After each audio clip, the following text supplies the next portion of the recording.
क्या आप जानते हैं, पूरे 14 साल के वनवास में लक्ष्मण ने एक सेकंड भी नींद नहीं ली।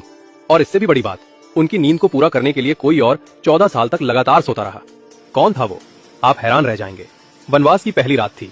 भगवान राम और सीता गहरी नींद में थे, लेकिन लक्ष्मण की आंखें जाग रही थी।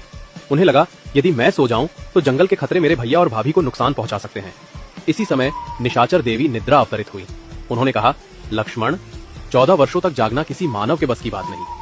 तुम्हें यह वरदान तभी मिलेगा जब कोई तुम्हारी नींद अपने ऊपर ले ले।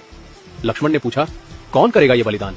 निद्रा मुस्कुराई, तुम शेषनाग के अवतार हो और तुम्हारी पत्नी उर्मिला लक्ष्मी का स्वरूप, वो ही तुम्हारे हिस्से की नींद सो सकती है। उसी रात उर्मिला सो गई, लेकिन ये नींद सामान्य नहीं थी। ये लक्ष्मण की 14 साल की नींद थी। वे सोती रहीं और लक्ष्मण रात दर रात राम और सीता की रक्षा करते रहे। वनवास खत्म होने के बाद जब लक्ष्मण अयोध्या लौटे और उर्मिला को देखा, उनकी आंखें भर आई। उर्मिला ने आंखें खोली और 14 साल बाद पहली बार मुस्कुराई। लक्ष्मण ने कहा, तुम्हारे इस त्याग के बिना मैं इस धर्म को निभा ही नहीं पाता।